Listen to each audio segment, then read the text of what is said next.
Hello, everyone. My name is Olive, and sharing this story today took a lot of courage out of me. You see, I wasn't born a girl, but today I am one after I transitioned. But my story runs far from a typical happy transitioning story because I regret doing it.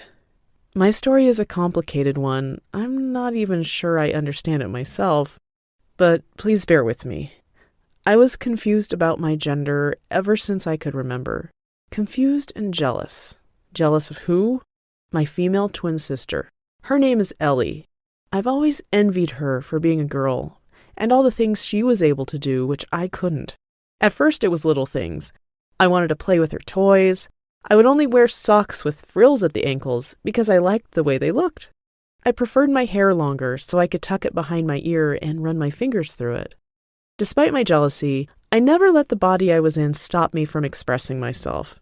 I shied away from rough boys' games, and I hated being dirty. I went to birthday parties where my mom would dress me in a little suit and bow tie, but I would spend hours watching the girls in their pretty dresses, not understanding why I couldn't have a flouncy skirt and a little tiara too. When I started school, I was told I'd have to get my hair cut, that it wasn't an appropriate length for a boy. My mom took me to the hairdresser, and I screamed and cried so hard that I passed out, but they cut my hair anyway. When I was 7, my parents were called into school to speak to the teachers about me. They said that I refused to play with the other boys. I wouldn't speak to anyone for hours at a time. I insisted on being Ellie's sister, not a brother. That's the first time the word trans was mentioned. I was taken to see the doctor, and they asked me loads of questions. My parents, too. I knew that something important was happening. They sat us down and explained that it was no one's fault, but that I had been born in the wrong body, and that's what my behavior was expressing. I remember feeling excited, like I was finally being listened to. Someone understood. My parents struggled. It was very hard for them to accept this, but they tried their best to keep an open mind to it. I could notice that my dad's mouth would become a hard line when I walked into the room wearing a dress. My mom would well up when people asked her how her son was. Despite it all, they spoke to the school and explained that I was going to be living as a girl, that I would be living as Olivia. They let me grow my hair again, and I could go back to wearing frilly socks. All I could remember from that time was how happy I felt. Finally, I was going to get to be one of the girls. As soon as I became old enough, I started to take hormones. They stopped my voice dropping and facial hair growing. I grew breasts and my features stayed soft. Then, when I was 18, I finally had the surgery that made me biologically female. You'd think that my story would have a happy ending at this point, right? Well, that was what I thought too, until reality failed me. After the surgery, that everything went downhill. First, it was my parents. They struggled in accepting what I had done, even though they expected it. Our relationship, which had been strained before, became almost non-existent. The only person who fully accepted me was Ellie. A while after the transition, my sister took me out to a bar with her friends for the first time.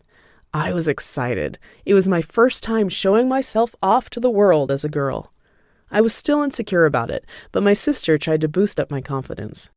I put on full makeup and a nice outfit.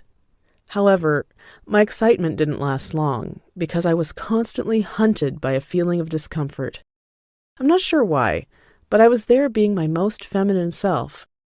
I thought I'd finally truly feel like a woman. But every time I looked in the mirror, I felt regret and disappointment because my expectations of this transitioning did not match my current reality. If anything, the feeling of existing in the wrong body hit me again. I was terrified. I just kept drinking to try and forget. By the time we got to the dance floor, I could barely stand. I danced with Ellie. I danced with strangers. I did shots at the bar. At some point during the night, I met a man. I'd never had attention paid to me before. I wanted to be able to giggle flirtatiously and flick my hair as they did on TV. I thought I'd finally feel at home in my new skin, but I felt uncomfortable and awkward. I was afraid he'll know. When he touched me on the arm, I panicked and ran away. Ellie ran after me and asked me what was wrong. I told her that I didn't like it when that stranger had touched me.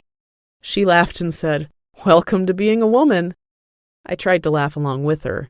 I was too scared to tell her what I really meant, that I didn't like him touching me because I still felt wrong in myself. When we were in the taxi home, I closed my eyes and pretended that I'd had too much to drink. Ellie and her friends were joking around and having a good time, whilst all I could think was, I've made a mistake. As the months went by, that feeling only got stronger. Rather than the elation and freedom that I'd felt when I was younger, I was uneasy all the time. My new shape still wasn't right. I didn't understand. This was everything I'd ever wanted. People kept asking me what was wrong, but I couldn't tell them. I was ashamed of myself. What was wrong with me? All the time and effort and heartbreak that both me and my family had been through, I felt ungrateful. I became more and more withdrawn. I stopped going out.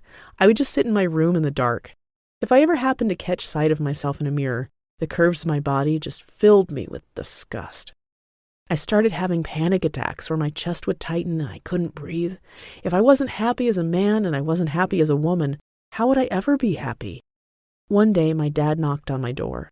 We'd barely spoken for months. He came in and sat down at my desk. He cleared his throat.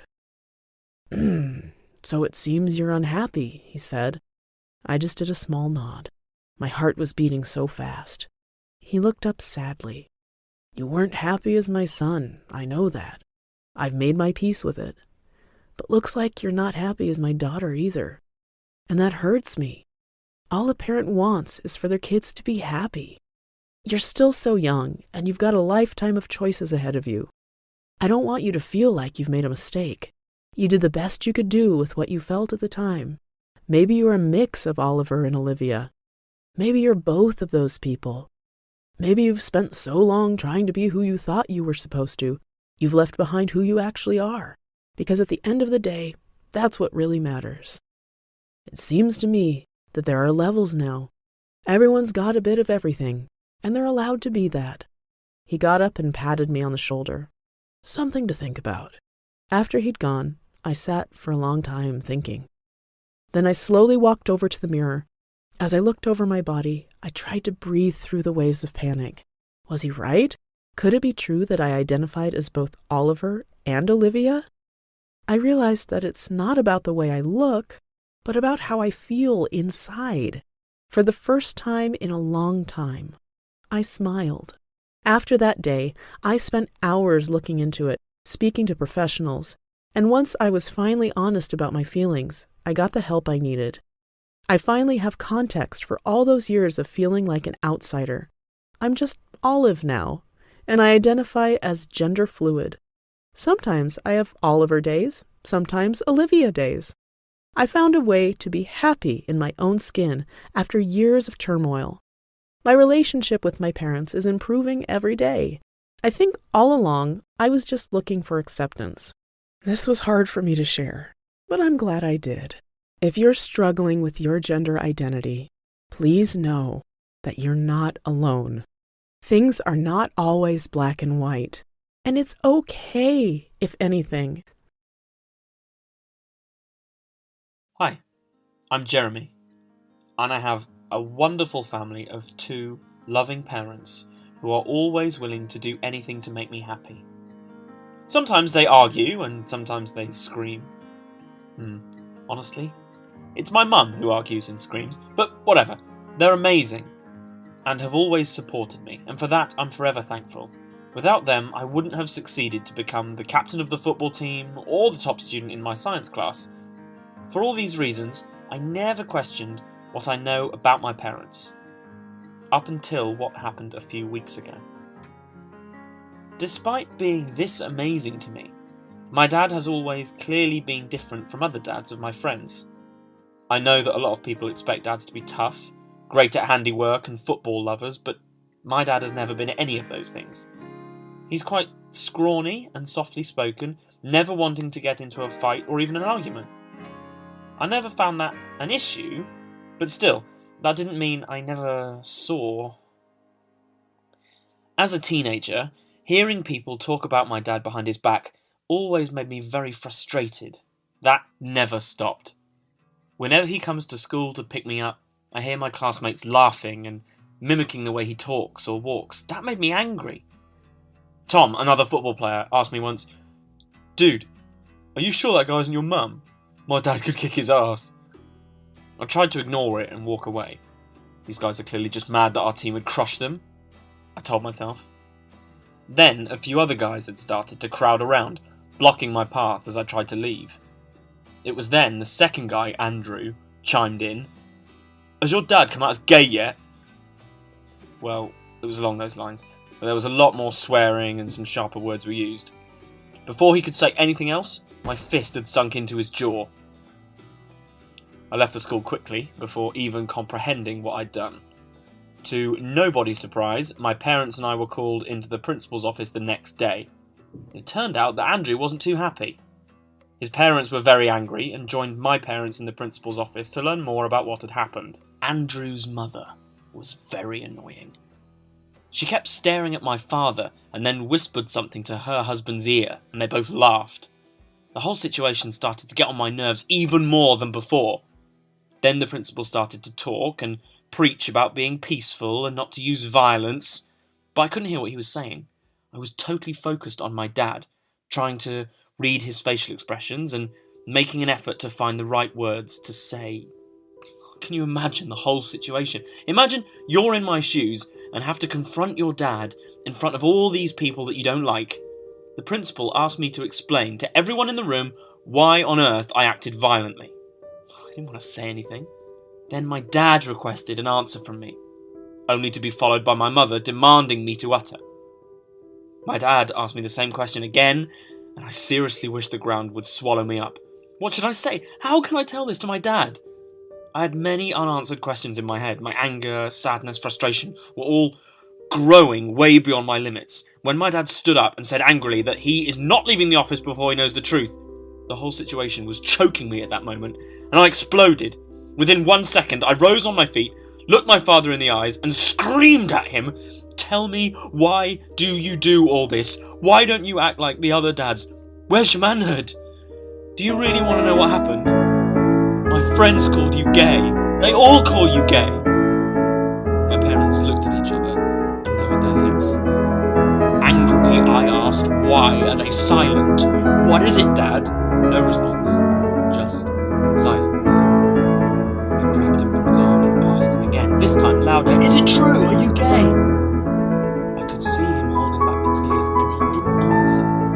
I was shouting again, hysterically, and asking him to tell me the truth, when he stood up and said, louder than ever, "Yes, I am gay." I was speechless. I couldn't grasp anything. I could only think of how my father has lied to me. He betrayed me. He will never earn my trust again. I thought of all the scenarios I'll face and the responses I will hear from my friends from the moment they know the truth about my dad.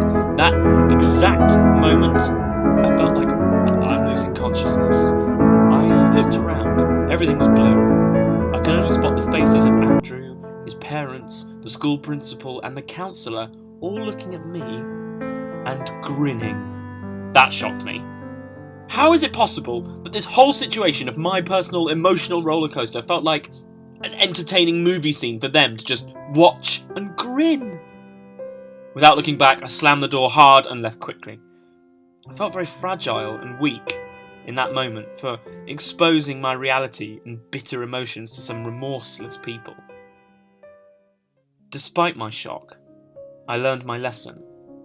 Our personal life is called personal for a reason. I'm still adjusting to my new reality, but whether my dad is gay or not, it's no one's business. At least I have a wonderful father who loves me more than anything else in life.